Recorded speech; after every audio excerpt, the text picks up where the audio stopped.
It's not the end, just the beginning. Revival lights. Be positive, be cheer.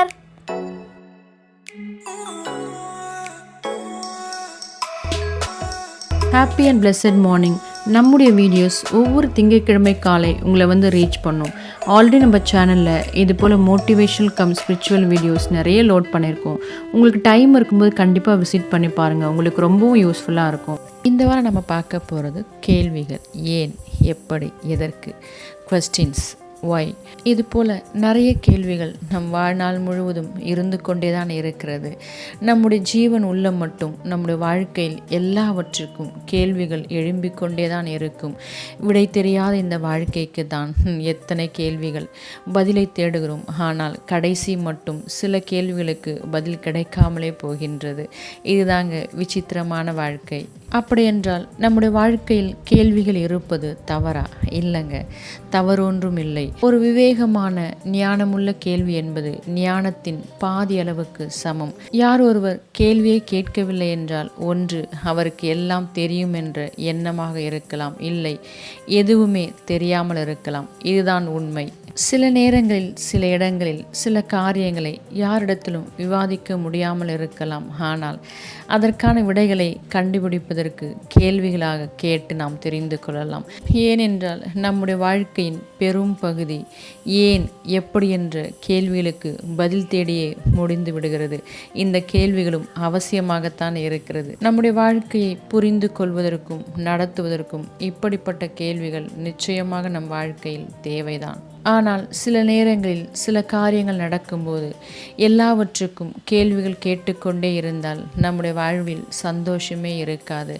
அதற்கு பதிலாக நடக்கின்ற சின்ன சின்ன சந்தோஷங்களையும் அனுபவிக்க தெரிந்தால் பெரிய கவலைகளும் நம்மால் கடந்து வர முடியும். இதுதாங்க வாழ்க்கையின் அர்த்தமே. மனித வாழ்வு என்பது ஒரு தரம்தான். அந்த வாழ்க்கை என்பது ஒரு பெரிய புத்தகத்தின் தலைப்பாய் தான் இருக்கிறது. அந்த புத்தகத்தில் சந்தோஷங்களும் துன்பங்களும் ஒவ்வொரு பகுதிகளாக மாறி மாறி வந்து கொண்டுதான் இருக்கிறது. இதில் சந்தோஷம் என்ற பகுதியை, அந்த நிமிடங்களை நாம் ரசித்து அதில் மகிழும்போது நிச்சயமாக எவ்வளவு பெரிய பிரச்சனைகளாக இருந்தாலும் கவலைகளாக இருந்தாலும் அந்த சந்தோஷத்தை நிமித்தம் நம்மால் கடந்து வர முடியும். இதுதான் நம்முடைய வாழ்க்கையின் பாதையும் கூட. இதற்காகத்தான் வாழ்க்கையில் சில இடங்களில் கேள்விகள் கேட்காமலும் சில இடங்களில் கேள்விகள் கேட்டு தெரிந்து கொள்வதும் அவசியமாக இருக்கிறது. இதை நாம் நிதானித்து நம்முடைய வாழ்வின் பாதையை கடப்போமானால் நிச்சயமாக சுவாரஸ்யமாக இருக்கும். நம்முடைய வாழ்வின் சூழ்நிலைகளை கண்டு ஏன், எதற்கு, எப்படி என்று கேள்வி கேட்டுக்கொண்டே இருப்போமானால் வாழ்வில் நிச்சயமாக சமாதானம் இருக்காது. அதற்கு பதிலாக சூழ்நிலைக்கு ஏற்ப வாழ்க்கையை அனுசரித்து அமைத்து கொள்வதுதான் வெற்றிகரமான வாழ்க்கைக்கு ஒரு ரகசியமாக இருக்கிறது.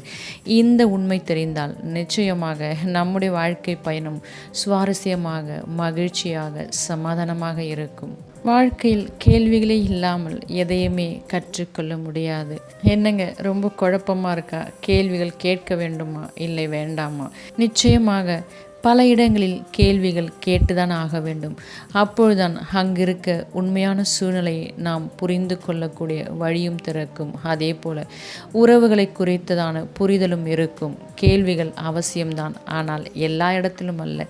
இதை நிதானிக்க நாம் நிச்சயமாக அந்த ஞானத்தையும் பெற்றுக்கொள்ள வேண்டும். இந்த ஞானம், இந்த உருவாக்கப்படுதல் எங்கு நமக்கு கிடைக்கும்? நம்முடைய வாழ்க்கை தாங்க நமக்கு கொடுக்கும். நம்முடைய வாழ்க்கையின் பாதை தான் நம்மை உருவாக்கும். நாம் ஏற்றுக்கொள்ளுகிற, நாம் சந்திக்கிற பிரச்சனைகளும் நம் பாதையில் வருகிற தடைகளும் தான் நம்மை உருவாக்கும். இதுதான் நமக்குள்ள அநேக ஞானத்தை கற்றுக் கொடுக்கும். இந்த ஞானம்தான் எந்த இடத்தில் கேள்விகள் எழுப்ப வேண்டும், எதற்கு பதிலை தெரிந்து கொள்ள வேண்டும், எந்த இடத்தில் கேள்வி கேட்கக்கூடாது என்பதை நமக்கு பகுத்தறிந்து போதிக்கும். கேள்வி கேட்பது தவறில்லை. ஆனால் விடை தெரியாத கேள்விகளுக்கும் கேட்கக்கூடாத சூழ்நிலையிலும் கேள்விகள் கேட்காமல் இருப்பதே நலமானதாக இருக்கும். சில இடங்களில் சில கேள்விகளை கேட்கும்போது அது மாற்றத்திற்கான ஆரம்பமாக இருக்கலாம், வெற்றிக்கான வழியாக இருக்கலாம். ஆனால் சிலரை குற்றப்படுத்துகிற கேள்வியாக இருக்குமானால், மற்றொரு வாழ்க்கையை மோசமாக மாற்றக்கூடிய கேள்விகளாக இருக்குமானால் நம்முடைய வாழ்க்கையில் தவிர்ப்பதுதான் நலம். ஆனால் நல்ல மாற்றத்திற்கு அந்த கேள்வி அவசியமானால் நிச்சயமாக கேள்வியை கேட்டு பதிலை தெரிந்து கொண்டு ஒரு மாற்றத்திற்கான ஆரம்பத்தை உருவாக்கலாம். நம்முடைய வாழ்க்கையே புரியாத புதிர் தாங்க. நாம் நினைப்பது ஒன்று, நடப்பது ஒன்று, கேள்விகள் அநேகம் உண்டு, ஆனால் பதில்கள் இல்லை. இதுதான் நம்முடைய மனித வாழ்க்கை. இதனால்தான் விடை தெரியாத கேள்விகளுக்கு பதிலை தேடி அலைவதை காட்டிலும் சூழ்நிலைக்கேற்றால் போல் நம்முடைய வாழ்க்கையை நகர்த்தி கொண்டு செல்வதுதான் புத்திசாலித்தனம்.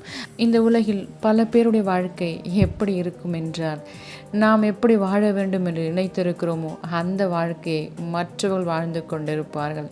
மற்றவர்கள் எப்படி வாழ வேண்டும் நினைத்திருக்கிறாளோ அந்த வாழ்க்கை நமக்கு அமைந்திருக்கும். இதுதாங்க விடை தெரியாத விசித்திரமான வாழ்க்கை. இந்த விடை தெரியாத வாழ்க்கைக்கு கேள்விகள் அநேகம் இருக்கலாம். இந்த கேள்விகளை குறித்து நம்முடைய வேதம் என்ன சொல்லுகிறது பார்க்கலாமா?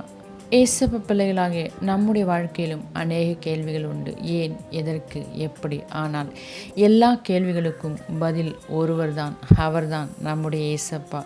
ஏன் நம்முடைய வாழ்க்கை இந்த பாதையில் செல்கிறது, எப்படி இப்படி ஆனது, எல்லாவற்றிற்கும் ஒரே பதில் நம்முடைய ஏசப்பா தாங்க.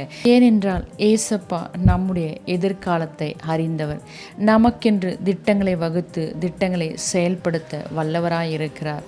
எல்லா கேள்விகளுக்கும் பதில் ஏசப்பா ஒருவர் தான். இதற்கு ஆதாரமாக பழைய ஏற்பாடு தானியேல் புத்தகத்தை வாசிக்கும் போது நம்மால் தெளிவாக புரிஞ்சு கொள்ள முடியும். அதாவது 1ஆம் அதிகாரத்திலிருந்து வாசிக்கும் போதே பாபிலோன் ராஜாவாகிய நேபுகாத் நேச்சார் எருசலேமை முற்றுகையிடுகிற காரியத்தை குறித்து தான் நம்மளால் வாசிக்க முடியும். அந்த இடத்துல இஸ்ரவேல் புத்திரருக்குள்ளாய் இருக்கிற சகல ஞானத்திலும் தேர்ந்தவர்களும் அறிவில் சிறந்தவர்களும் கல்வியில் நிபுணரும் ராஜாவின் அரண்மனையிலே சேவிக்க திறமையுள்ளவர்களுமாகிய சில வாலிபர்களை அந்த சபைக்கு கொண்டு போவார்கள். அதாவது பாபிலோன் சபைக்கு. அந்த இடத்துல ராஜா சேவிக்கிற எல்லா காரியங்களும் அவர்களுக்கு கற்றுக் கொடுப்பார். அதாவது உணவு முதல் கொண்டு. அந்த இடத்துல தான் நம்ம தானியேல் புத்தகத்தின் ஹீரோஸ் இருப்பாங்க. அதாவது தானியேல், சாத்ராக், மேஷாக், ஆபேத்நேகோ. அந்த இடத்தில் அவர்களுக்கு கொடுக்கப்பட்ட ராஜாவின் போஜனத்தினாலும் பானம் பண்ணும் திராட்சை ரசத்தையும் அவர்கள் தீட்டுப்பட்டதென்று சொல்லி அதை மறுத்து விடுவார்கள். அதற்கு பதிலாக தங்களுக்கு தேவையான மரக்கறிகளையும் பருப்பு வகைகளும் தண்ணீரை மட்டும் கேட்டு உண்பார்கள்.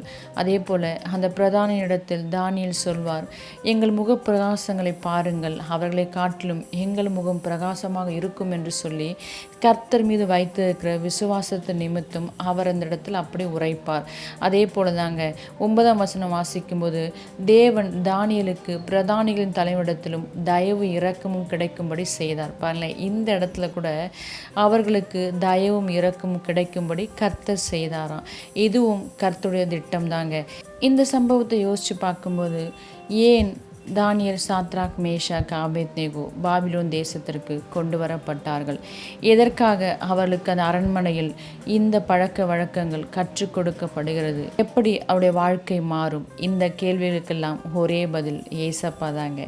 ஏன்னா அந்த இடத்தில் அவருடைய நாமத்தை மகிமைப்படுத்தும்படிக்கு இஸ்ரவேலின் தேவனே தேவன் என்று அந்த தேசத்தின் ஜனங்களும் அந்த ராஜாவும் அறிக்கையிடும்படிக்கான காரியங்களும் சம்பவங்களும் தான் அந்த இடத்தில் நடக்கும்.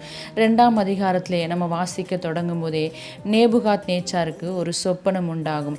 அப்பொழுது அந்த ராஜாவாகிய நேபுகாத் நேச்சார் அந்த சொப்பனத்தின் அர்த்தத்தையும் சொல்லும்படிக்கு அந்த தேசத்தில் இருக்கிற கல்தேயர்கள், ஜோஷியர்கள் அவ்வளவு பேரையும் அழைத்து கேட்பார். ஆனால் யாராலையும் அதில் விளக்கம் சொல்ல முடியாது.